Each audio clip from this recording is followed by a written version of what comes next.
चला आज आहे रविवार, पण बागकामाला तर कोणत्या दिवशी सुट्टी नसते. आज तुम्हाला संपूर्ण बागेमध्ये काय हालचाल आहे ते दाखवते. बघा आता इथे मिरचीचं पण झाड आहे, शिमला मिरचीचं पण झाड आहे, झेंडूचं पण लावलेलं आहे ग्रो बॅगमध्ये. आणि शेंगदाणे मात्र हे लावले नव्हते, हे भरपूर प्रमाणात निघाले आणि ते दिसायला हिरवे हिरवे छान वाटत होते. काही दिवस राहू दिले. आणि काकडीच्या वेलाला तुम्ही बघू शकता भरपूर असे फुलं आले, कारण पॉलिनेटरची संख्या खूप जास्त वाढते. तसे तर येलो फुलावर ते येतातच, पण बाकीचे फुलं लावल्यामुळे आपल्याला खूप फायदा होतो. भाज्या जर लावल्या असेल तर फुलं नक्की लावा तुम्ही सोबत, कारण हा माझा अनुभव आहे. आता मी दररोज बागेमध्ये येते, इतके प्रकारचे पॉलिनेटर आपल्या बागेमध्ये असतात. त्या फुलांमुळे येतात ते. वेगवेगळ्या रंगाची फुलं लावा, भरपूर फुलं लावा सोबत. आणि बघा आता हे किती फुलं आलेले आहे. एक वेल मी काढला कारण त्याच्यावर कीडचं प्रमाण जास्त होतं. असं काही झालं ना ते काढून टाकायचं. आणि हा पक्षी बघा किती सुंदर आहे. नवीन नवीन पक्षी बागेमध्ये येण्यासाठी तयार आहे, कारण त्यांना दाणे पाण्याची सोय केलेली आहे त्याच्यासाठीच. ते पण भरपूर प्रमाणात खूप छान वाटते बागेमध्ये. आणि इथं बघा वालाचा वेलसुद्धा आहे, काकडीचा वेलसुद्धा आहे, सोबत निघालेले वेल आहे. आणि इथं बघा भरपूर फुलं ह्या पण वेलावर आलेले आहे. हा वेल तर पूर्ण फुलांनी भरलेला आहे. पण बघूया आता किती लागते आणि किती नाही, कारण जेवढे फुलं आले तेवढेच तर फळं मिळत नसतात आपल्याला. कारण झाडावर जेवढे ठेवणे जे आहे तेवढेच झाड आपल्या जवळ ठेवते, कारण त्यालाही ते एवढ्या झाडाला पोषण देणं वगैरे कमी पडत असते. असे बरेच कारणं असतात. आणि इथं बघा आता टोमॅटो भरपूर प्रमाणात लागत आहे, छोटे छोटे. बघा जेवढे मी टोमॅटोचे झाडं लावले ना, सगळ्या झाडावर फुलं आणि फळंसुद्धा आलेले आहे बघा. आता हे मोठे झाल्यावर आहे ना, हे झाडं पूर्णपणे झुकून जाईल, कारण आताच ते वाकत आहे त्या साईडला. आणि टोमॅटोच्या झाडाची कसं फांद्या पण थोड्या नाजूकच असतात ना. बघा भरपूर आलेले आहे. आणि इथं वांग्याचं हे काटेरी झाड आहे बघा, वरून काटे दिसतात त्याला. आणि नवीन याला पण येत आहे, तर वांगे पकडत आहे. आणि इथे बघू शकता, इथे थोड्याशा मुळ्या उघड्या पडल्या होत्या ना, त्या मी थोड्या झाकल्या. आणि हे मी काही बी बोलवलं होतं त्याच्यासोबत आलेलं होतं हे सनफ्लावरचं बी. आणि हे झाडं तर इतके गुलाबी सडा पडत आहे सगळीकडे. आता मी गणपतीत तोडेल फुलं, आता तर नाही तोडत आहे, कारण झाडावरच खूप छान दिसतात ते. आपल्या मेहनतीचं हे असते फुलं, ते खूप मेहनत करत असतं झाडं मोठे व्हायला. इथे बघा पेरूसोबत मी झेंडू लावला, म्हणजे काही रोग लांब राहते आपल्या रोपांपासून त्याच्यासाठी. आणि जागेची पण कमी असतेच, एकासोबत 2 झाडं लावतच असते. इथं बघा मक्याचं कणीस एकसुद्धा दाणा पक्ष्यांनी ठेवला नाही, मग मी दुसरं पण सुद्धा लावून दिलं. असे 2-3 बांधून ठेवले. बघा हे बोनसाई केलं होतं ना, पूर्ण खराब झालेलं झाड होतं हे, काहीच राहिलं नव्हतं. याच्या मुळ्या बघा बरीच त्याच्यावर उपाय करून मी अशा पद्धतीने टोपल्यात लावलं, कारण मला हे बोनसाई लूक द्यायचं होतं आणि फुलं येतात का नाही ते पण बघायचं होतं. आणि इथं पण टोमॅटोला फुलं येत आहे. हे चिकूचं झाड आहे. कधी कधी आपण प्रत्येक झाडाची फळाची अपेक्षा करत असतो, पण कधी कधी आपले हे पण कमी पडते. जमिनीत असणारे झाडं वेगळे आणि मोठं तरी पाहिजे मग त्याला ग्रो बॅग वगैरे. छोट्याच्यात फळं नाही आहेत. आणि यावर्षी लिंबू मात्र भरपूर लागले आहे. हे बकेटमध्येच लावलेलं झाड आहे. आता बघा हे कणीस संपूर्ण खाल्लं आहे पक्ष्यांनी, जेव्हा मी बागेमध्ये आलेलं राहू दिलं होतं तेव्हा. आणि हा जास्वंद खूप छान आहे. एक प्रत्येक ठिकाणी 4-4, 5-5 कळ्या आलेल्या आहे आणि दररोज एक फुलसुद्धा उमलत आहे. खूप जास्त आवडला आहे मला. आणि हे वर असल्यामुळे जास्त फुलं येत असेल, ऊन पाहिजे झाडांना त्याच्यामुळं. आणि हा आहे ना, याचं फुल खूप मोठं आहे. आणि इथं पण टोमॅटोचे काही झाडं, त्याला पण भरपूर असे फुलं आलेले आहे. आणि इथे पण तुम्ही बघू शकता, हा वेल मला वाटते खरबूजचा आहे का काय माहीत निघालेला आहे, कारण बी टाकण्याची सवय अशी आहे की प्रत्येक कुंडीत जागा दिसली की बी टाकलं जाते. कधी कधी आपल्याला माहीत होत नाही कोणते वेल निघाले ते. इथं बघा इथे टोमॅटो लागलेले आहे. टोमॅटोची झाडं बरेच लावलेले आहे मी, आणि परत आता थोडं बी टाकलेलं आहे, म्हणजे आपल्याला अशी टोमॅटो मिळत जाईल. आणि इथे बघा झेंडूची जे नवीन झालेले रोपे इथं लावलेले मी. मातीची हे कमी आहे थोडी ग्रो बॅगमध्ये. हा झेंडू खूप छान आवडला मला, कारण इथे ना थोडीशी सुद्धा गॅप नाही आहे. फुलं भरपूर येत आहे प्रत्येक ठिकाणी. ब्रांचेसवर कळ्यांची अशी गर्दी झालेली आहे. बघा ही पत्ताकोबी आहे. आणि इथं पण थोडे लावले आहे. पालक तोडला आहे काही दिवसापूर्वी. इथे पण थोडं अशा पद्धतीने सगळं लावलेलं आहे. जेवढं दाखवता येईल तेवढं दाखवते. इथे टोपियाची प्रयत्न सुरू केलेला आहे. आणि इथे बघा इथे आपलं हे अंजीरचं प्लांट, एकच त्याच्यावर हे होतं पहिले फळ होतं, आणि इथे पण हे इतके छान दिसत आहे ना आता मी बनवलेलं फ्लावर टॉवर. कारण फुलांची संख्या आता खूप जास्त वाढत आहे. वॉटर लिलीचं कलेक्शनसुद्धा आता भरपूर वाढलं. नवीन नवीन रंग आलेले आहेत माझ्याकडे. पण हे जोपर्यंत मोठे प्लांट होत नाही ना तयार झालेले सुद्धा आणि हेल्दी मला वाटत नाही तोपर्यंत मात्र मी सेल करणार नाही.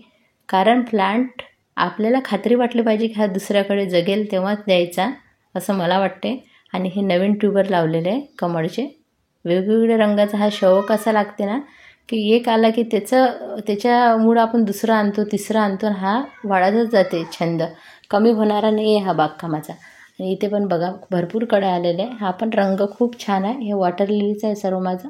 काही दिवसांनी आपले बाग गुलाबी दिसणार आहे ह्या फुलांना गोमप्रेनाचे. कारण ते पण खूप येतं. याच्यात मी 2 लावल्या वॉटर लिली. बघूया आता कसे येतात तर.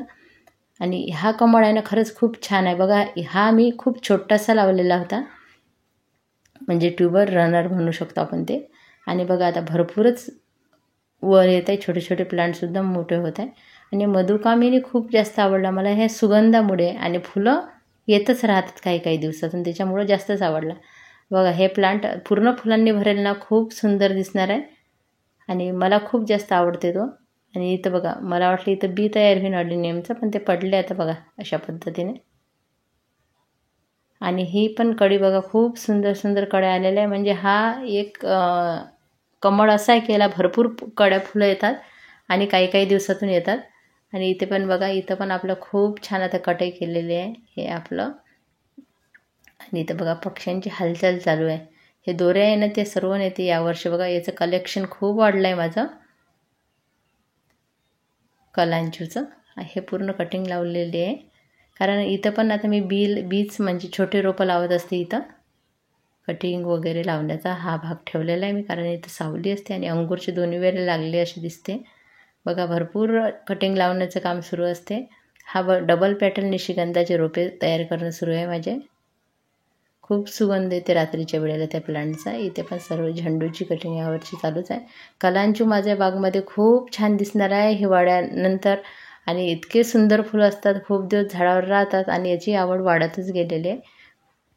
पेशंट मात्र बागकामामध्ये पाहिजे. छोटे झाडं मोठे होईपर्यंत आणि त्याला कड्या फुलं येईपर्यंत भरपूर वेळ लागत असते. पर्समधली पहा किती छान दिसते आहे ना.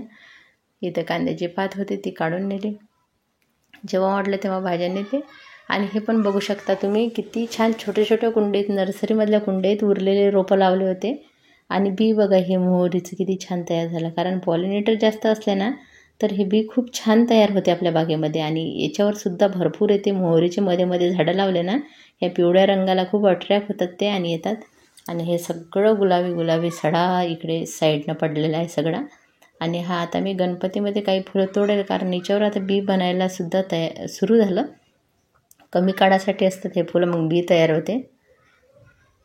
आणि काही बी कुंड्यामध्ये पडून पुढच्या वर्षी भरपूर रोपेसुद्धा निघतात. हे न जाणारच प्लांट आहे असं म्हणायला हरकत नाही. पण बी पण मागच्या वर्षी ठेवलेलं आहे अजून आहे माझ्याकडे. बघा अशा गुच्छ्यामध्ये याला बी तयार होते फुलं येऊन गेल्यावर. म्हणून याची फुलं तोडणं आवश्यक असते. पण ते झाडावर इतकी छान दिसतात ना. इतके दिवसाची मेहनतीनंतर फुलं येते तोडावं वाटत नाही. बघा हे लाजाडूचं प्लांट इथं बी पडलं होतं ना ते निघालं. आणि ते सर्व बघा किती छान दिसते दिसायला. पपईला आता मोठा पपई लागलेला आहे. कॅरीमध्ये लावलेले आहे वरच. आता इथं पूर्ण वेला आहे वालाचा तोंडल्याचा. त्याच्यासमोरसुद्धा फुलं लावली आहे जिथं जागा आहे तिथे. जेवढे माझे रविवारी दाखवून होईल तेवढं सर्व दाखवते तुम्हाला काय काय लावलेलं आहे बघा. इथे सनफ्लावर आहे ना हे मी काही बी बोलवलं होतं त्याच्यासोबत फ्री आलं होतं. बघा छोटे छोटे भरपूर येत आहे याला. काही प्लांट खराब होते पण ज्यांना मात्र राहायचं आहे ते राहतेच. ते कोणत्याही परिस्थितीत ग्रो होते. ज्यांना कितीही जास्त मिळालं तरी ते ग्रो होत नाही. असंच म्हणजे माणसाचं सुद्धा आहे ना. बघा आता इथे कांद्याची पात खूप छान तयार झालेली आहे. जेव्हा वाटले ना तेव्हा मी काय करते बागेमध्ये नेते. मला भाजीला वगैरे लागले किंवा जेवतानासुद्धा याची चवसुद्धा छान लागते. आणि घरची ऑर्गॅनिक असते. कोणतेही केमिकलचा वापर केलेला नसते. त्याच्यामुळे याचं खाण्याचे खूप जास्त फायदे आहेत. म्हणून मी बागेमध्ये मध्ये मध्ये असे कांदे लावून घेत असते. आता तर भरपूर कोंब येत आहेत ते पण लावत आहे मी. आणि बघा या पद्धतीने बरीच तोडली होती मी काल. आता कोणाला पण देऊन देईन कारण हे जास्त झाली होती. मला आहे माझ्याकडे अजून. आणि थोडेसे वांगे पण तोडले, शिमला मिरची पण तोडली. मध्ये मध्ये असं चालू राहते. आणि बघा हा पक्षी असे मी प्लांट ठेवले आहे ना, काही काही पक्ष्यांसाठीच ठेवलेले आहे हे बागेमध्ये, कारण ते पक्षी येतील आणि खातील म्हणून. आणि दुसरासुद्धा आता तयार होत आहे. पालक तोडला मी, कारण आम्हाला पालक जास्त लागतो म्हणून मी काय करते आता पालक जास्त लावते 2-3 याच्यात, म्हणजे एक झाला की दुसरा आपल्याला मिळतच राहील. तसं पालक तर हा खूप दिवस चालतो, कारण पालकाचं कसं आहे वरचे पानं तोडून घ्यायचे आणि नवीन नवीन पानं त्याला येतच राहतात. आणि हे वांगे एका भाजीचे निघाले. आणि इथं बघा आता आजूबाजूनं किचन वेस्ट आहे आणि मी इथं बाजूनं थोडंसं खत पण तयार करते, त्याच्यामुळे याचं पाणी मिळत असेल ना. बघा तुम्ही पॉलिनेटरचंच काम असते. एकही दाणा खाली राहिला नाही ह्या बाजरीच्या कणीसला, पूर्ण हे कणीस भरलं आणि पक्ष्यांची आता गर्दी सुरू होईल नक्कीच.